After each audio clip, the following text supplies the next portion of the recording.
नमस्कार दोस्तों, राधे राधे, जय श्री कृष्णा। आप सभी भक्तजनों पर श्री हरि विष्णु की कृपा बनी रहे। दोस्तों, आज हम सुनेंगे योगिनी एकादशी की व्रत कथा और महत्व।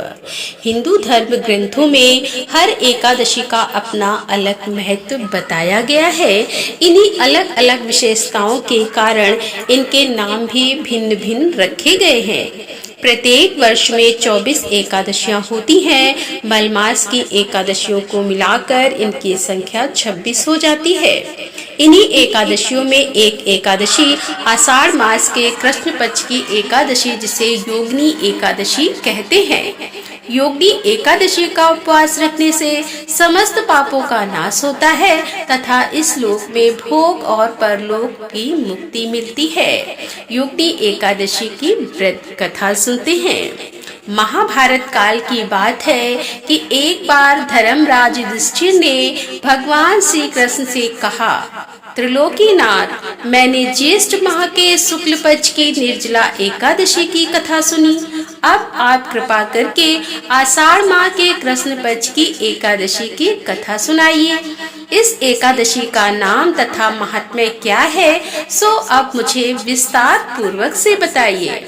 तब श्री कृष्ण जी ने कहा कि हे पांडव पुत्र, आषाढ़ माह के कृष्ण पक्ष की एकादशी का नाम योगिनी एकादशी है।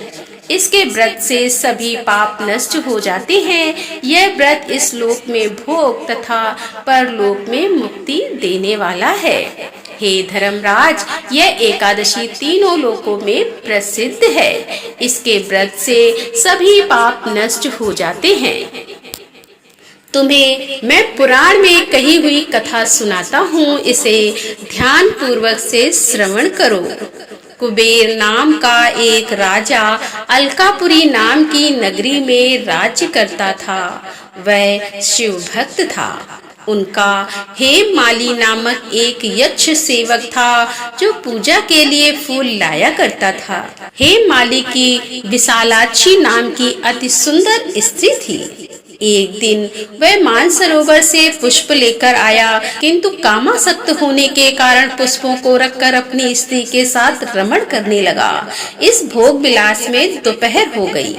हेममाली की राह देखते देखते जब राजा कुबेर को दोपहर हो गई तो उसने क्रोध पूर्वक अपने सेवकों को आज्ञा दी कि तुम लोग जाकर पता लगाओ कि हेममाली अभी तक पुष्प लेकर क्यों नहीं आया। जब सेवकों ने उसका पता लगा लिया तो राजा के पास जाकर बताया, हे राजन, वह हेममाली अपनी स्त्री के साथ रमण कर रहा है। इस बात को सुन राजा कुबेर ने हेममाली को बुलाने की आज्ञा दी। डर से कांपता हुआ हेममाली राजा के सामने उपस्थित हुआ। उसे देखकर कुबेर को अत्यंत क्रोध आया और उसके ओंठ फड़फड़ाने लगे। राजा ने कहा, अरे अधम, तूने मेरे परम पूजनीय देवों के भी देव भगवान शिव जी का अपमान किया है। मैं तुझे श्राप देता हूँ कि तू स्त्री के वियोग में तड़पे और मृत्यु लोक में जाकर कोढ़ी का जीवन व्यतीत करे। कुबेर के श्राप से वह तत्क्षण स्वर्ग से पृथ्वी पर आ गिरा और कोढ़ी हो गया। उसकी स्त्री भी उससे बिछड़ गई और मृत्यु लोक में आकर उसने अनेक भयंकर कष्ट भोगे, किंतु शिव की कृपा से उसकी बुद्धि मलिन न हुई और उसे पूर्व जन्म की भी सुध रही।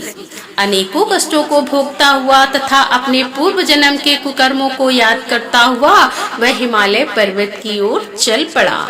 चलते चलते वह मार्कंडे ऋषि के आश्रम में जा पहुंचा। वह ऋषि अत्यंत वृद्ध तपस्वी थे। वह दूसरे ब्रह्मा के समान प्रतीत हो रहे थे और उनका वह आश्रम ब्रह्मा की सभा के समान शोभा दे रहा था। ऋषि को देखकर हेममाली वहां गया और उन्हें प्रणाम करके उनके चरणों में गिर पड़ा। हेममाली को देखकर मार्कंडे ऋषि ने कहा, तूने कौन से निर्कष्ट कर्म किए हैं जिससे तू कोढ़ी हुआ है और भयानक कष्ट को भोग रहा है। महर्षि की बात सुनकर हेममाली बोला कि हे मुनि श्रेष्ठ, मैंने राजा कुबेर का अनुचर था। मेरा नाम हेममाली है और मैं प्रतिदिन मानसरोवर से फूल लाकर शिव पूजा के समय कुबेर को दिया करता था। एक दिन पत्नी सहवास के सुख में फंस जाने के कारण मुझे समय का ज्ञान ही नहीं रहा और दोपहर तक पुष्प ना पहुंचा सका। तब उन्होंने मुझे श्राप दे दिया कि तू अपनी स्त्री का वियोग और मृत्यु लोक में जाकर कोढ़ी बनकर दुख भोग। इस कारण से मैं कोढ़ी हो गया हूँ तथा पृथ्वी पर आकर भयंकर कष्ट को भोग रहा हूँ। अतः कृपा करके आप कोई ऐसा उपाय बतलाइए कि जिससे मेरी मुक्ति हो। मार्कंडेय ऋषि ने कहा कि हे हेममाली, तूने मेरे सम्मुख सत्य वचन कहे हैं, इसीलिए मैं तेरे उद्धार के लिए एक व्रत बताता हूँ।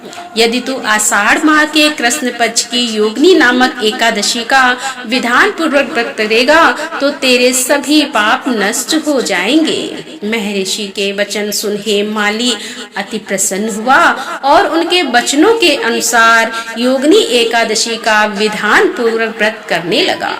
इस व्रत के प्रभाव से अपने पुराने स्वरूप में आ गया और अपनी स्त्री के साथ सुखपूर्वक रहने लगा। भगवान श्री कृष्ण ने कहा कि हे राजन, इस योगिनी एकादशी की कथा का फल 88,000 ब्राह्मणों को भोजन कराने के बराबर है। इसके व्रत से सभी पाप नष्ट हो जाते हैं और अंत में मोक्ष प्राप्त करके प्राणी स्वर्ग का अधिकारी बनता है। हे जगदीश्वर, जिस प्रकार आपने हेममाली के कष्टों को दूर किया है, उसी प्रकार अपने सभी भक्तों के कष्ट हर लेना।